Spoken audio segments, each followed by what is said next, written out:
Hey guys, tonight we're taking yet another deliberate, unhurried step back into the annals of everyday history, revisiting a decade that continues to fascinate and occasionally befuddle, the American 1950s.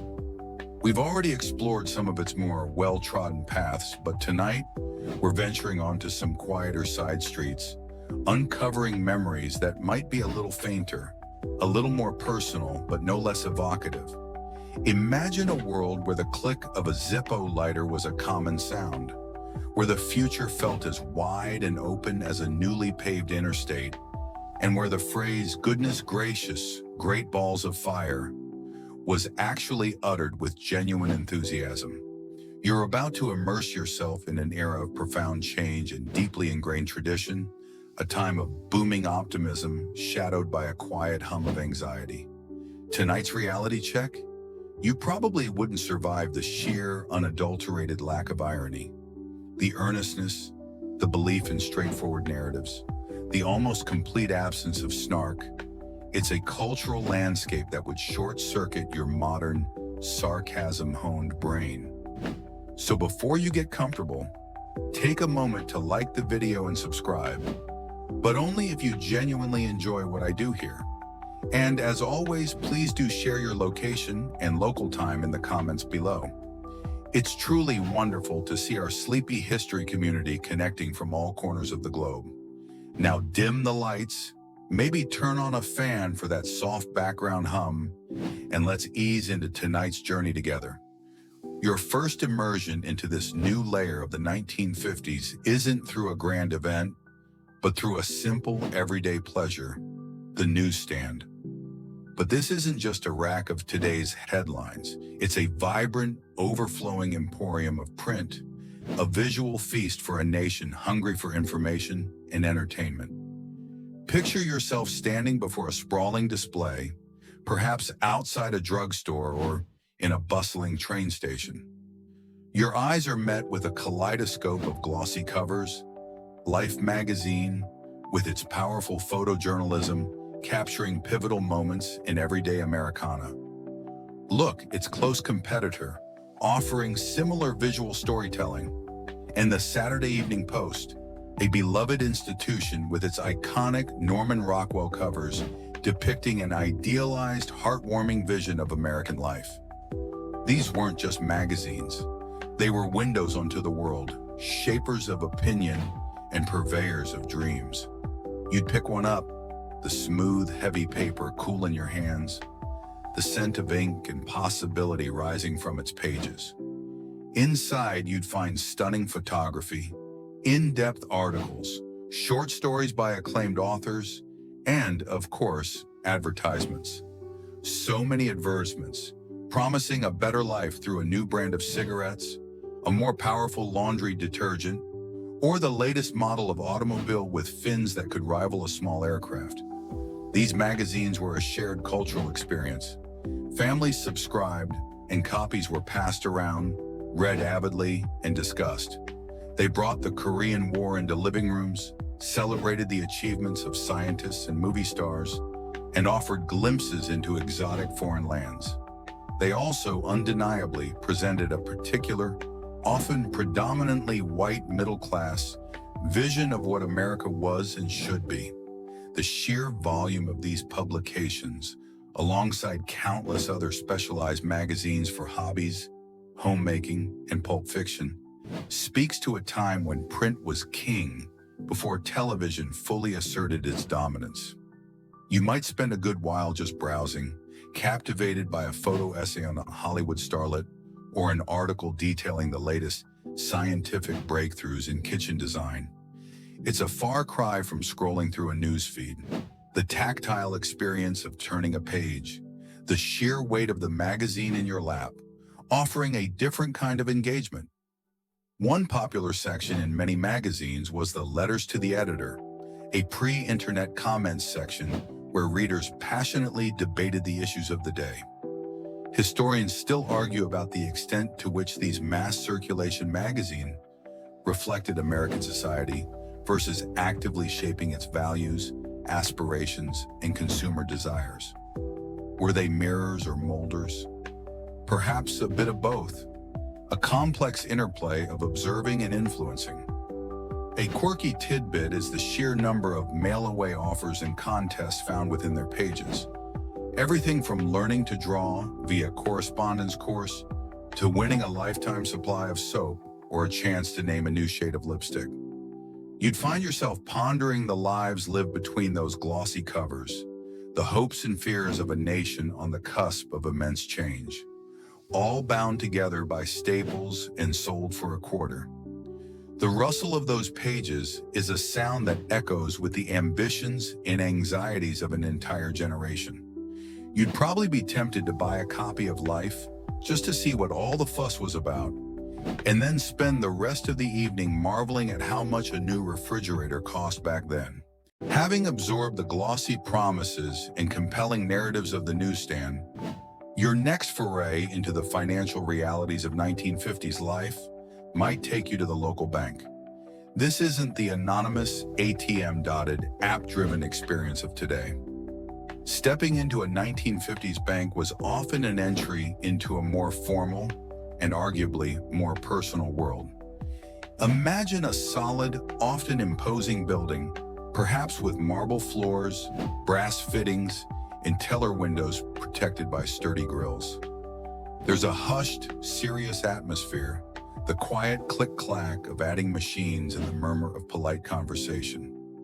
You're here to make a deposit or withdrawal, and for many this involves a cherished item, the passbook.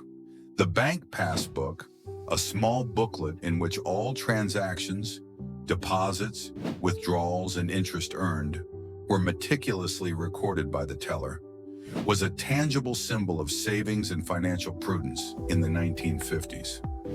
You'd hand your passbook and your deposit slip, filled out in neat cursive, of course, to the teller, who would often greet you by name if you were a regular customer.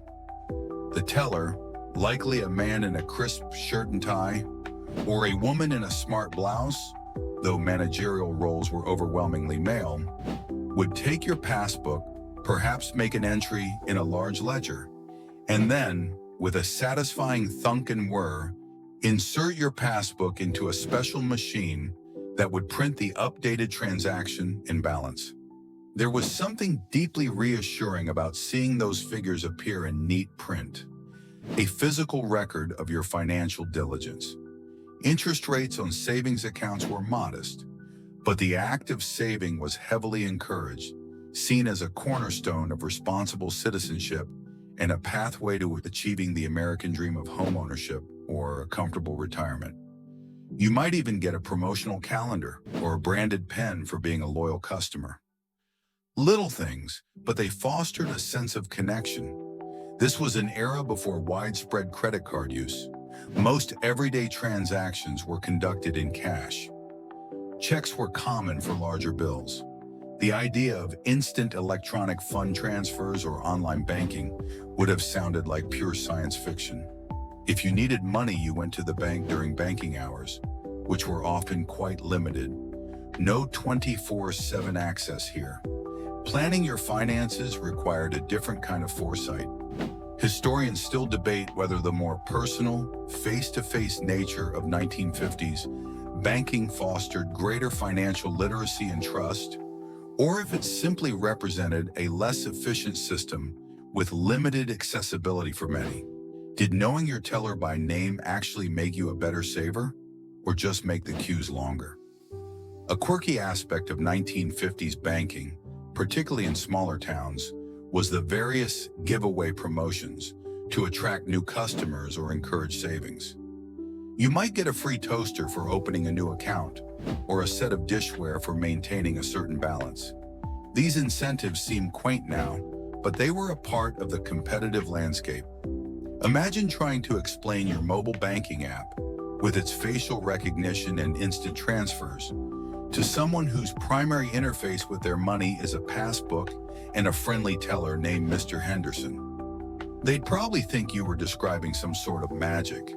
You'd clutch your passbook, marveling at the neatly printed entries, a tangible history of your thrift, feeling a sense of security that perhaps a digital balance on a screen doesn't quite replicate. It's a reminder that our relationship with money and the institutions that manage it has undergone a profound transformation. You'd probably feel an odd sense of accomplishment just by successfully making a deposit, a feeling akin to leveling up in a very slow, very polite game. Having diligently managed your finances, perhaps you're now ready for a grand adventure, or at least a trip to visit relatives in another state. In the 1950s, this might involve a relatively new and increasingly accessible mode of long-distance travel, the propeller-driven commercial airplane. Forget the casual dress, the online check-in, and the budget airlines of today. Flying in the 1950s was an event, often imbued with a sense of glamour, excitement, and a certain formality. The post-war era saw a significant expansion in commercial aviation, with airlines like Pan Am, TWA, and United introducing larger, faster propeller aircraft like the Douglas DC-6 or the Lockheed Constellation, making air travel a viable, if still somewhat exclusive option for more Americans. You'd likely dress up for your flight, a suit and tie for men, a smart dress or suit, and perhaps a hat and gloves for women. Arriving at the airport, which was much smaller and less chaotic than today's sprawling complexes, felt like entering a gateway to a new world. Checking in involved handing your ticket, a proper multi-page booklet, to a uniformed agent. Luggage was weighed and checked, and then you might wait in a comfortable lounge, perhaps enjoying a pre-flight cocktail, a novelty in itself. Boarding the aircraft often involved walking out onto the tarmac and climbing a set of mobile stairs. As you settled into your seat, which was likely more spacious than today's economy offerings, a smartly uniformed stewardess, as flight attendants were then called, would greet you with a smile, perhaps offering a pillow or a blanket. The roar of the powerful piston engines starting up would be a visceral experience, a thrumming vibration that signaled the beginning of your journey. Takeoff would feel powerful, a rumbling ascent into the sky. Once airborne, the experience was different too. Flights were often bumpier, as propeller planes flew at lower altitudes, more susceptible to weather. The cabins were noisier, but there were also touches of luxury. Meals often served on real china with proper cutlery were a standard part of the service. Even on shorter flights, the stewardesses were trained to provide a high level of hospitality, ensuring passengers were comfortable. You might be offered chewing gum to help with ear pressure during ascent and descent. For entertainment, you had the view from the window, if it wasn't obscured by clouds, a magazine, or conversation with your fellow passengers. There were no seatback screens, no Wi-Fi. It was a time for contemplation, or perhaps a nap. Historians still debate whether the golden age of air travel, often associated with this period, was a genuine era of glamour and superior service for all, or a romanticized memory that overlooks the higher costs, slower speeds, compared to jets, which were just beginning to emerge at the end of the decade, and inherent discomforts of early propeller flight. Was it truly more civilized or just more dressed up? A quirky tidbit about early commercial flights was the occasional practice of offering scenic routes, or the pilot pointing out landmarks from the cockpit over the PA system. Sometimes, on clearer days, you could get a stunning, unhurried view of the landscape below. Imagine flying over the Grand Canyon or seeing the lights of a major city spread out beneath you from a lower, slower vantage point. It would have felt like a true adventure, a privilege. You, accustomed to the relative quiet and speed of modern jet travel, would find the noise and vibration of the propeller engines a constant companion. The sheer novelty of soaring through the clouds, however, would be undeniable. You'd look out the window, marveling at the patchwork quilt of the earth below, feeling a sense of wonder that perhaps gets lost in the routine of modern air travel. It's a reminder that sometimes the journey itself, with all its imperfections, can be as memorable as the destination. You'd probably save your little packet of airline-branded sugar as a souvenir.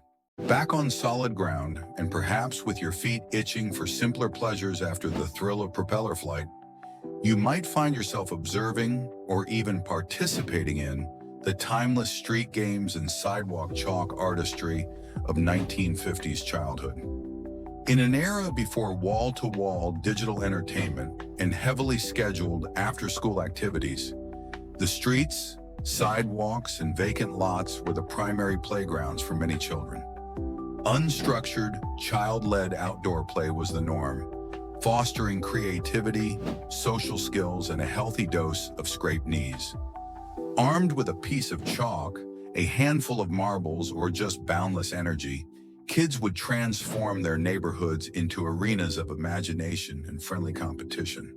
Hopscotch grids, meticulously drawn with chalk on the sidewalk, would invite intricate patterns of jumping and balancing. The rhythmic click-clack of a stone tossed onto a numbered square, the careful hops and turns. It was a game of skill and precision, often accompanied by specific chants or rhymes. Marbles were another serious business. Kids would gather in a circle, drawing a ring in the dirt or on a patch of pavement, their prized shooters and colorful nibs clutched in hand. There were complex rules, specific techniques for flicking your shooter with a practiced thumb, and the thrill of winning your opponent's marbles, or the agony of losing your own. Games like Kipsies added a high-stakes element. Then there were jump rope rhymes, often intricate and passed down through generations, chanted in unison as one or two children expertly skipped over a twirling rope. Cinderella, dressed in yellow, went upstairs to kiss a fella. These rhymes were a vibrant part of childhood folklore. Jacks, with its small metal pieces and a rubber ball, tested dexterity and coordination, played on front stoops and school playgrounds. Games like Red Light, Green Light, Mother May I, or Simon Says required no equipment at all, just a group of willing participants and a healthy dose of imagination. This was a world where boredom was often the spark for invention. If there wasn't an organized game, kids would make one up. A discarded cardboard box could become a fort, a spaceship, or a race car. A nearby patch of woods or a vacant lot offered endless possibilities for exploration and adventure. Historians still debate the long-term benefits of such unstructured free play on child development, fostering independence, problem-solving, and social negotiation, versus the potential risks and the perceived advantages of today's more supervised and enrichment-focused childhoods. Were 1950s kids more resilient or just less hovered over? A quirky and perhaps uniquely 1950s aspect of outdoor play was the sheer variety of wheeled contraptions that kids might build or acquire. Soapbox derby racers, crafted from wooden crates and old pram wheels, were a source of immense pride and neighborhood competition. Roller skates, the kind you clamped onto your shoes with a key, were ubiquitous, leading to many a wobbly ankle and spectacular fall. Scooters, often simple metal frames with two wheels, provided a zippy way to navigate the sidewalks. You'd see kids whizzing by, a blur of motion and youthful exuberance, their laughter echoing through the neighborhood. You, transplanted from an era of safety helmets, knee pads, and liability waivers, would be astonished at the perceived recklessness and perhaps a little envious of the freedom. The soundtrack of these afternoons would be the scrape of chalk, the click of marbles, the rhythmic thud of a jump rope, and the shouts and laughter of children fully immersed in a world of their own making, a world largely untroubled by adult agendas or digital distractions. You'd probably feel an irresistible urge to draw a hopscotch court, just to see if you still remembered how. As the weekend approaches, a certain ritual unfolds in many 1950s American households, preparing for Sunday. And for a significant portion of the population, Sunday meant church. This wasn't just an hour-long service. It was often an all-morning affair, deeply embedded in the social and cultural fabric of the community.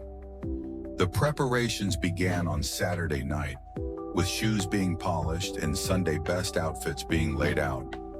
Freshly ironed dresses, hats, and white gloves for girls and women. Suits or sport coats, crisp shirts, and ties for boys and men. Looking presentable for church was non-negotiable, a sign of respect and propriety.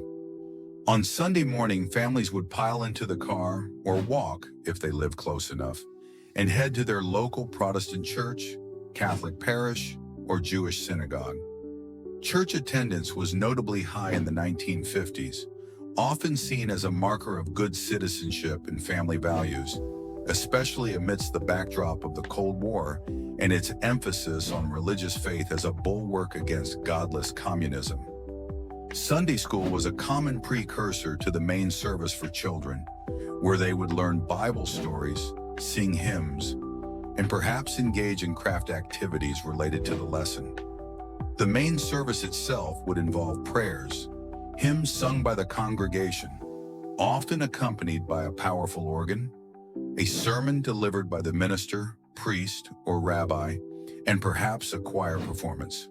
The atmosphere was generally one reverence and solemnity, though a restless child's occasional squirming or whispered comment was a familiar sound.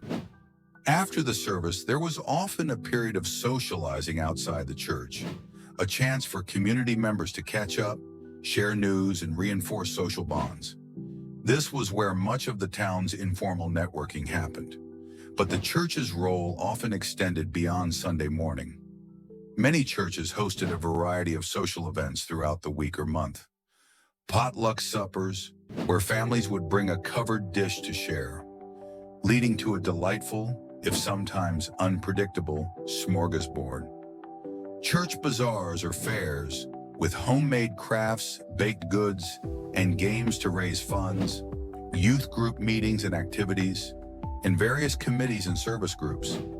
The church was often a central hub of community life, providing not just spiritual guidance, but also social support, recreational opportunities, and a sense of belonging.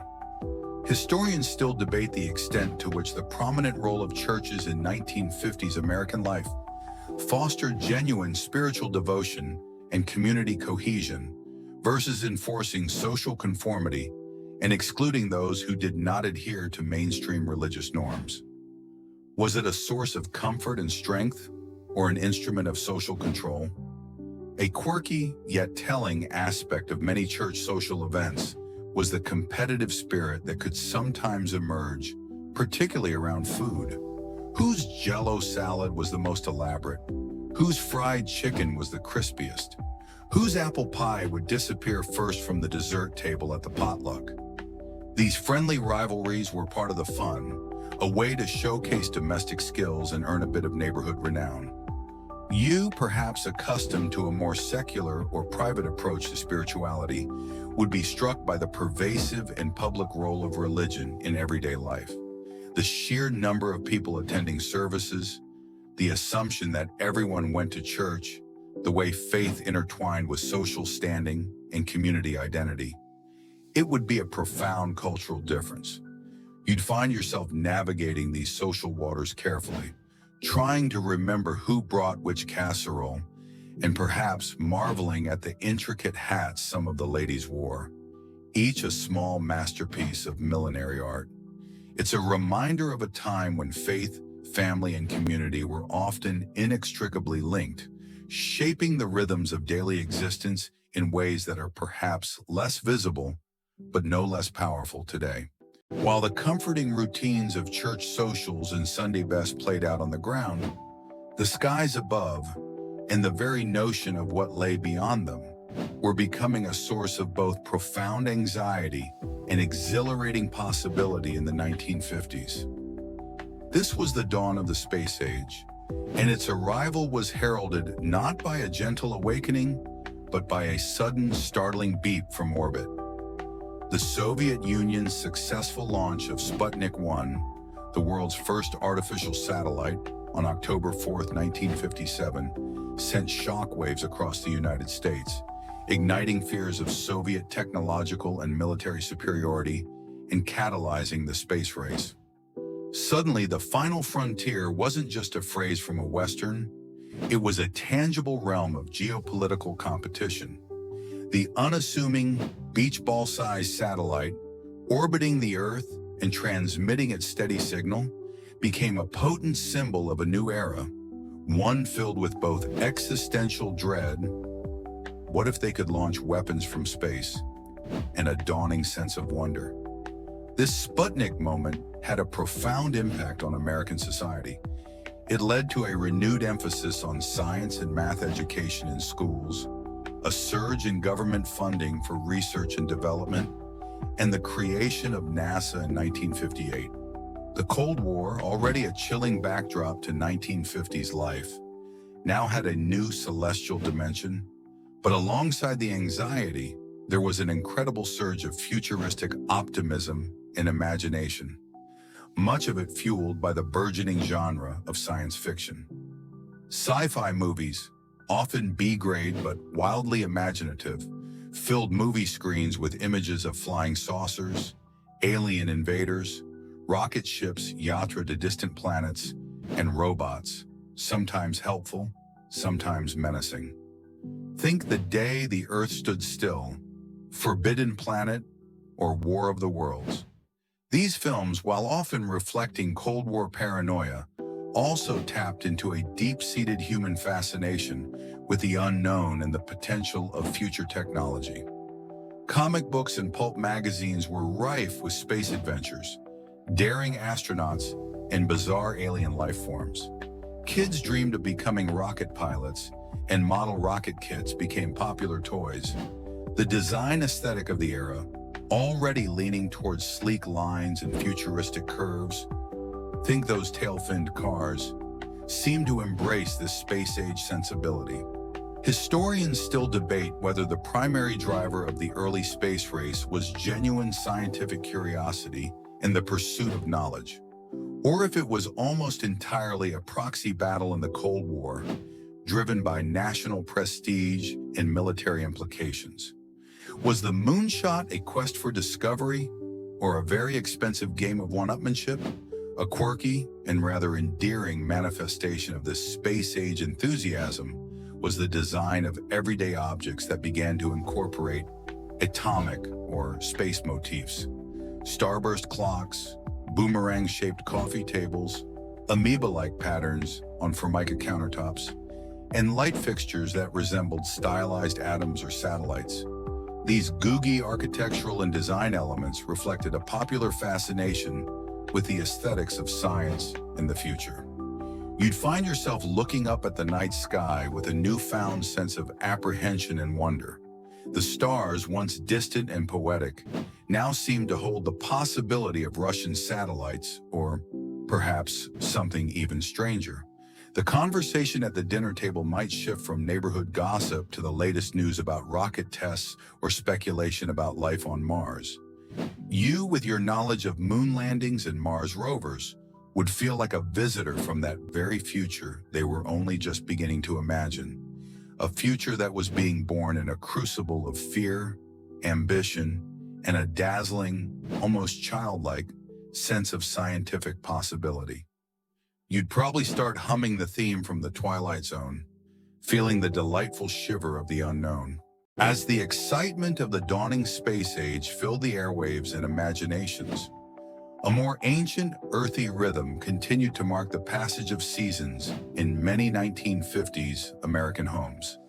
Harvest time and the ritual of home canning. Particularly towards the end of summer and into early autumn, as gardens and orchards yielded their bounty, kitchens across the country would transform into bustling centers of preservation. This wasn't just a quaint hobby.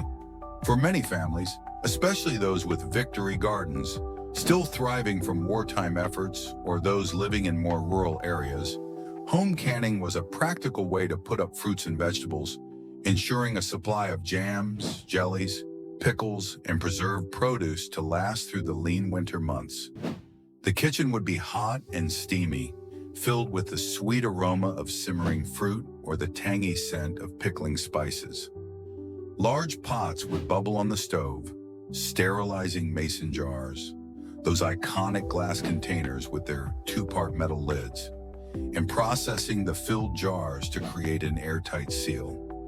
It was often a family affair, or a communal one, with neighbors sharing produce and helping each other with the labor-intensive process. You'd see bushels of tomatoes being blanched and peeled for sauce or juice, cucumbers transforming into crisp dill pickles, peaches and pears being sliced for preserves, and berries bubbling into jewel-toned jams. The work was meticulous, washing and preparing the produce, carefully packing it into sterilized jars, ensuring proper headspace, and processing for the correct amount of time in a boiling water bath or a pressure canner, especially for low-acid vegetables. A poorly sealed jar could mean spoilage, a waste of precious food and effort. But a pantry lined with gleaming jars of home-canned goods was a source of immense pride and security, a tangible reward for a summer's labor. The satisfying pop of a sealing lid was music to a canner's ears. This tradition of home preservation was deeply ingrained, passed down through generations. Recipes for special pickles or a grandmother's famous apple butter were treasured family secrets. Women's magazines and agricultural extension services provided detailed instructions and the latest scientific methods for safe canning, reflecting the 1950s emphasis on domestic science. Historians still debate whether the persistence of home canning in an era of increasing commercial food processing was primarily an economic necessity, a cherished cultural tradition, or a way for women to maintain a sense of productive agency within the domestic sphere. Was it about saving money, preserving heritage, or simply the joy of making something wholesome with one's own hands? A quirky and sometimes perilous aspect of home canning was the occasional canning catastrophe, a jar exploding in the pressure canner due to improper procedure, or a batch of jam that stubbornly refused to set. These incidents would become family lore, cautionary tales passed down alongside the successful recipes. You, perhaps accustomed to buying your jams and pickles neatly packaged from a supermarket shelf, would be awestruck by the sheer effort, skill, and knowledge involved. The heat of the kitchen, the precision required, the patience to wait for jars to cool and seal. It would be a lesson in a different kind of food production, one intimately connected to the seasons and the land. You'd taste a spoonful of freshly made strawberry jam, still warm, and understand that some things are worth the effort. The vibrant colors of those preserved fruits and vegetables, lined up on a pantry shelf, would look like edible jewels, a testament to thrift, skill, and the timeless desire to capture the fleeting abundance of summer. You'd probably never look at a pickle the same way again. When the desire for a quick, casual meal struck your 1950s counterparts, and they weren't in the mood to fire up the backyard grill or sit down for a formal dinner, a popular option was the drive-in restaurant. But this wasn't the sterile, efficient drive-through window you know today. Oh no, this was an experience, often involving carhops, typically young women who would take your order from your car window and then deliver your food on a tray that ingeniously hooked onto your partially rolled down window. And sometimes these carhops would be zipping around on roller skates.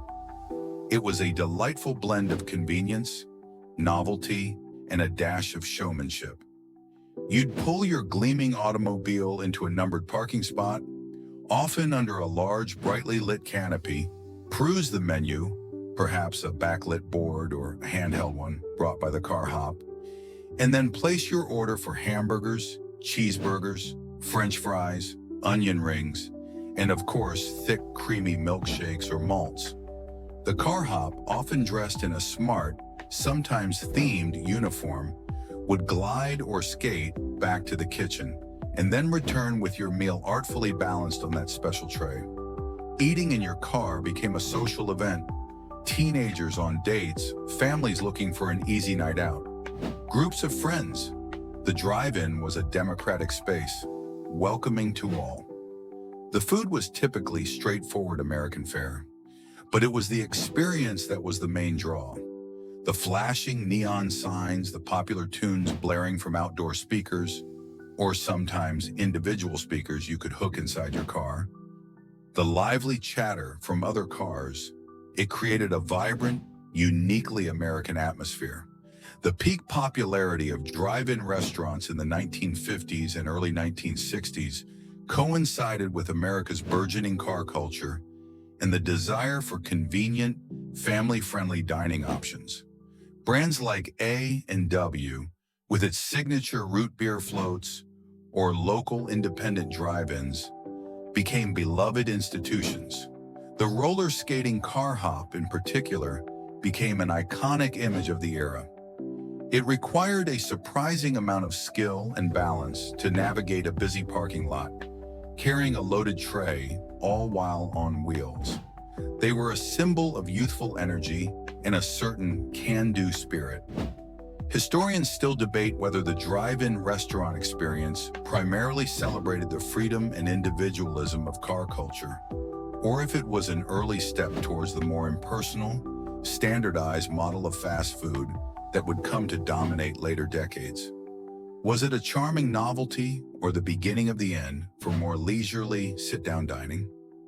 A quirky and often fondly remembered detail of some drive-ins was the specialized lingo used for ordering, or the unique names for menu items.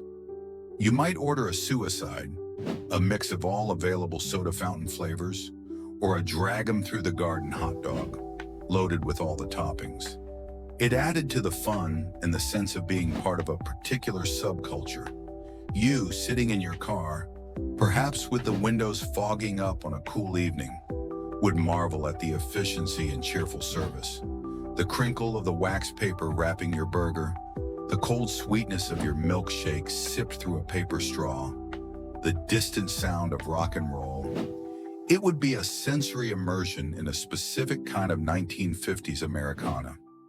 You'd probably find yourself trying to discreetly see if the car hops actually got more tips if they were on roller skates. It's a dining experience that was perfectly in tune with an era that loved its cars, its convenience, and its simple, hearty pleasures. You'd make sure to leave a good tip, especially if your server managed to deliver a full tray of food without a single spill while gliding on 8 tiny wheels. When the craving for knowledge, or perhaps just a quiet escape, struck your 1950s counterpart, a revered sanctuary awaited: the public library.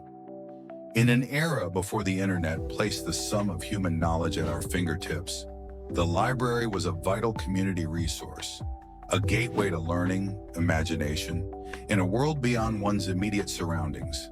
Stepping into a 1950s public library, often a stately Carnegie building, or a newer, more modern structure, you'd be enveloped by a profound, almost sacred hush. The air would smell of old paper, binding glue, and floor wax. Sunlight might stream through tall windows, illuminating dust motes dancing in the quiet air. The dominant sound would be the soft rustle of turning pages, the occasional muted cough, and the click-clack of the librarian's date stamp at the circulation desk. This was a place for serious contemplation and quiet exploration. Your primary tool for navigating this vast repository of knowledge was the card catalog. Rows upon rows of small wooden drawers filled with neatly typed or handwritten index cards, organized by author, title, and subject.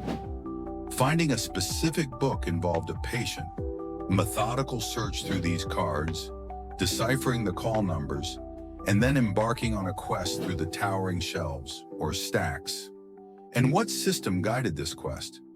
For many libraries, it was the Dewey Decimal Classification System, a numerical scheme invented by Melville Dewey in 1876, which organized all knowledge into 10 main classes, further subdivided by decimals. Understanding the basics of Dewey was a key skill for any dedicated library patron. You'd wander through the aisles, the spines of books forming a colorful tapestry, perhaps discovering an unexpected treasure while searching for something else entirely.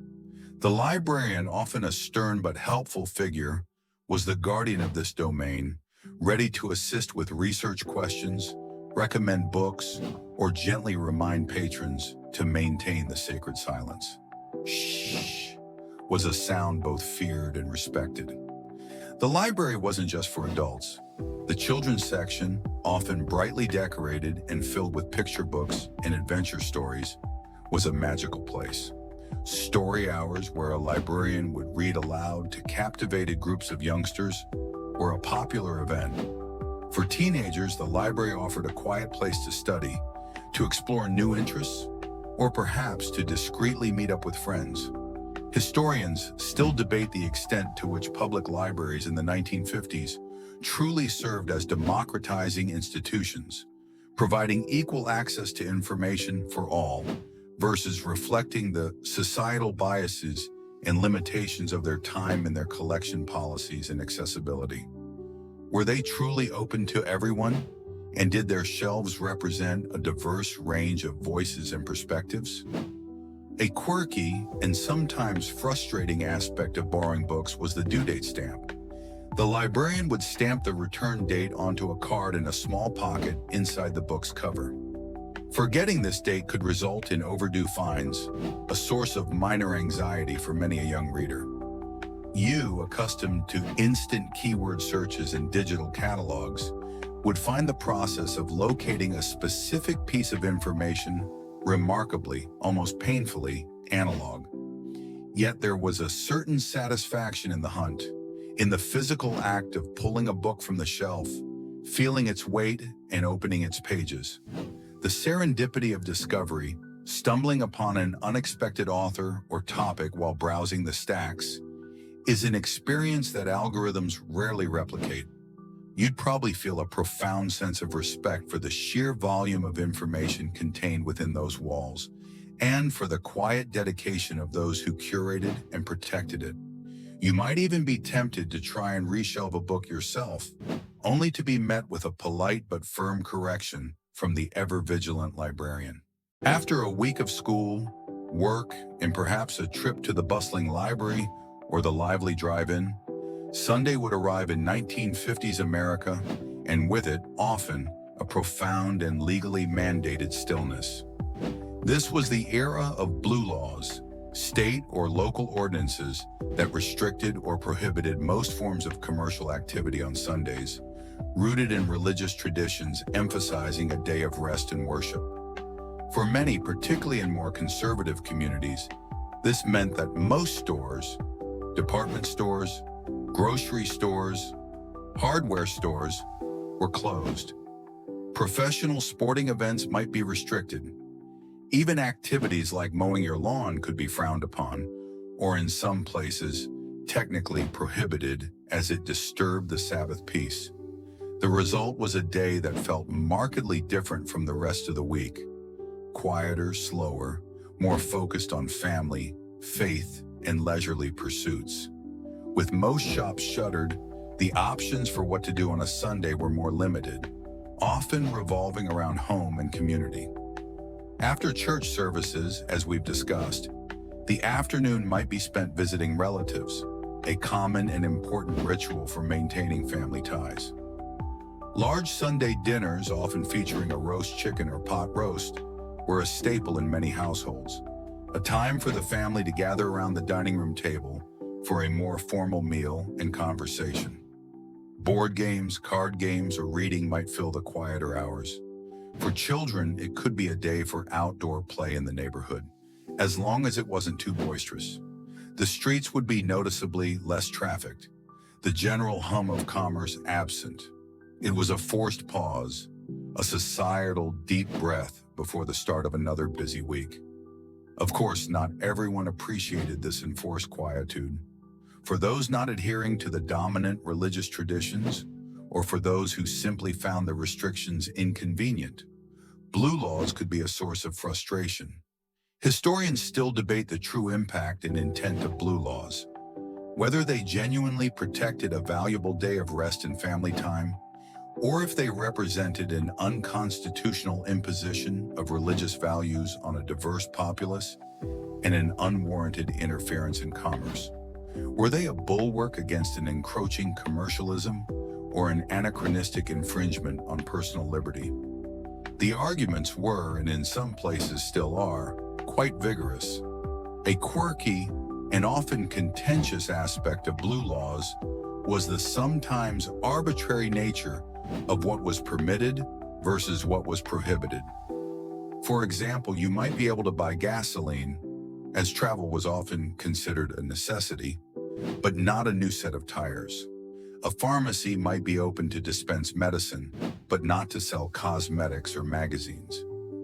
These distinctions often led to confusing and inconsistent enforcement. You, transplanted from a 24/7, always-on world, would find this Sunday stillness almost shocking. The inability to just run out and buy something you forgot, the lack of commercial distraction, the sheer, unadulterated quiet, it would be a profound adjustment.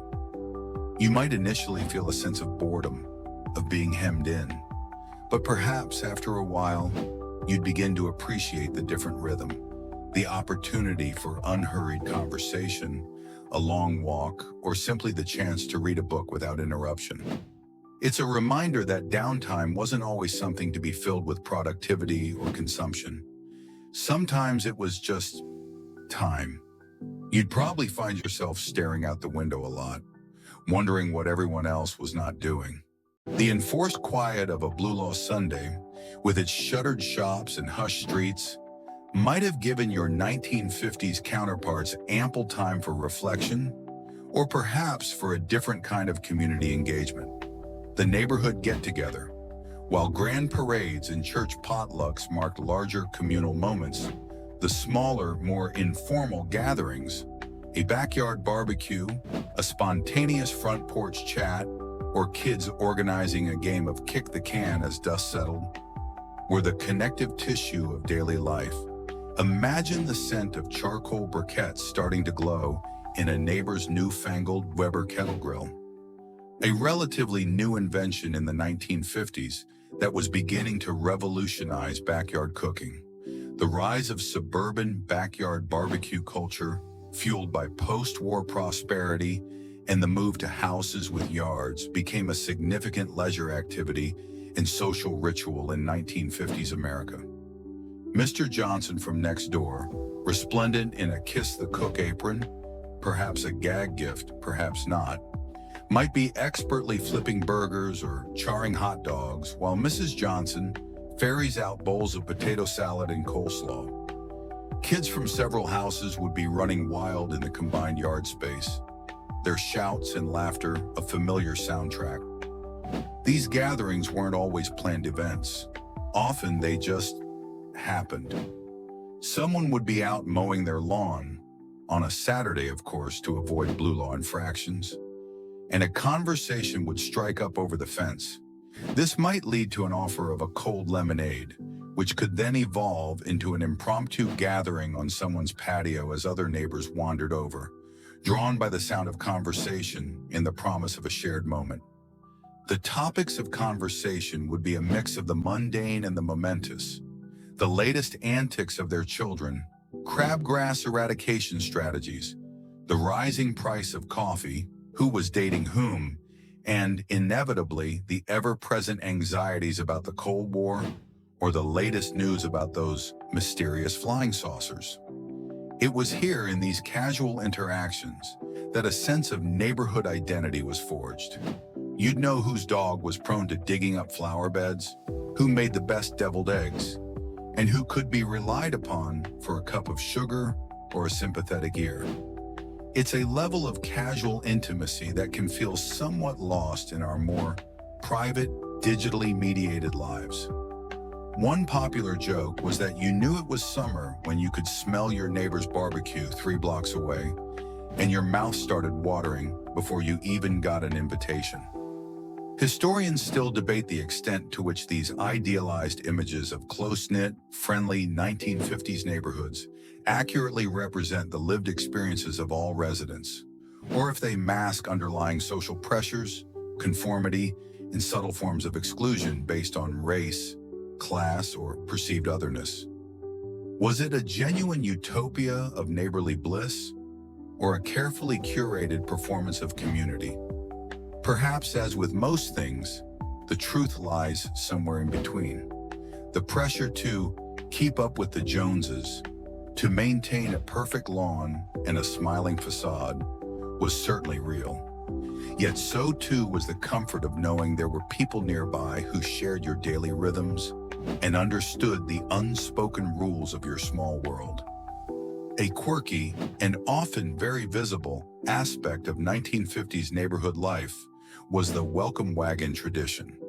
When a new family moved into the neighborhood, a representative from a local civic group or a committee of existing residents might arrive at their door with a basket of small gifts, samples from local merchants, community information, and a friendly welcome.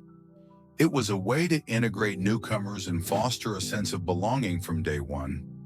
You, as a modern observer dropped into this scene, might initially feel like an outsider, unsure of the unspoken social codes. Who do you talk to first?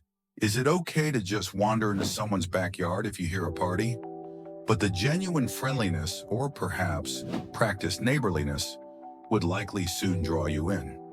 You'd find yourself sipping iced tea from a novelty glass shaped like a cowboy boot, listening to tales of the legendary raccoon that terrorized the trash cans last spring, and perhaps even being roped into a game of croquet on a surprisingly uneven lawn.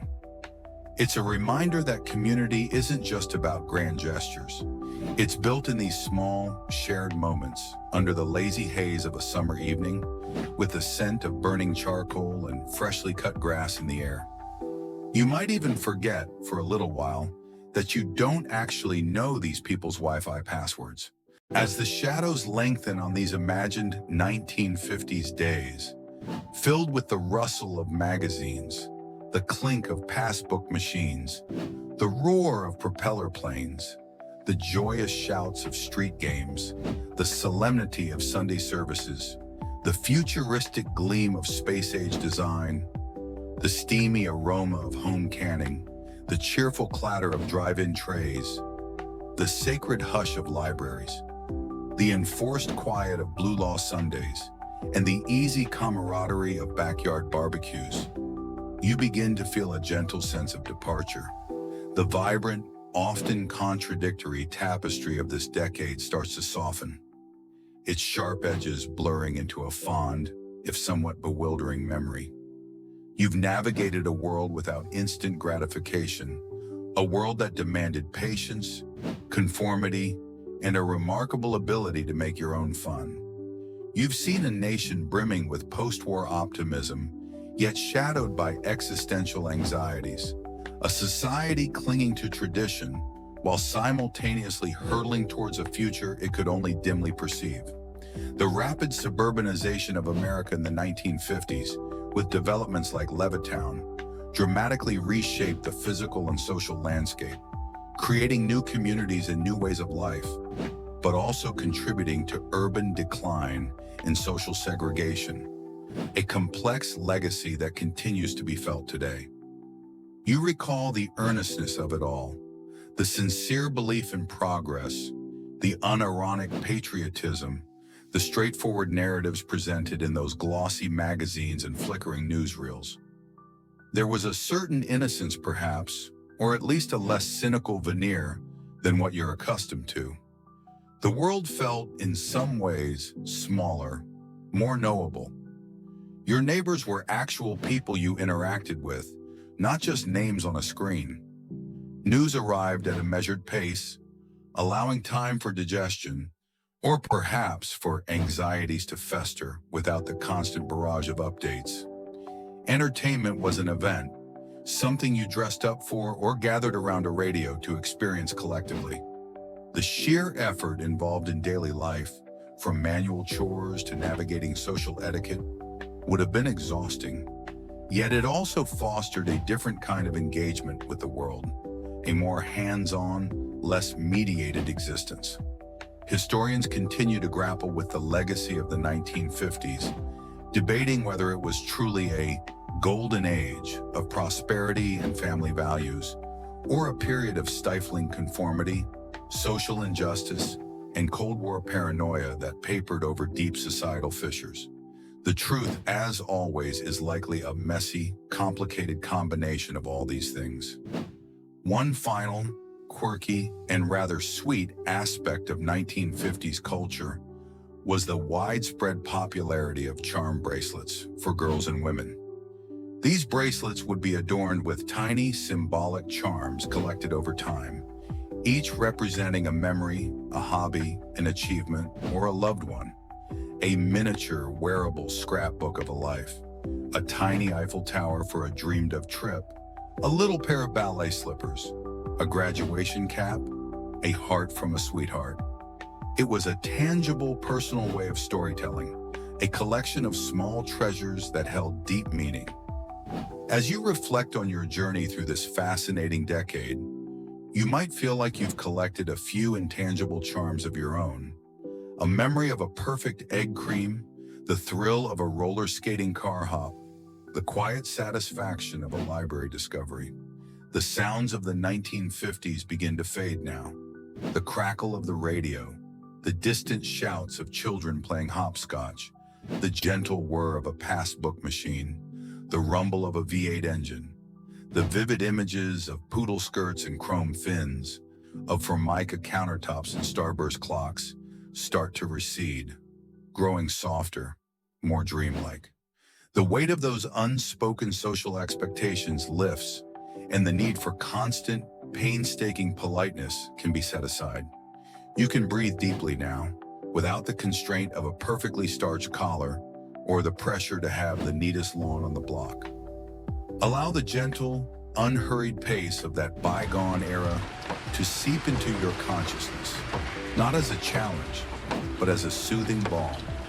The earnest efforts, the simple pleasures, the moments of quiet connection, let them become a soft lullaby, easing you towards rest.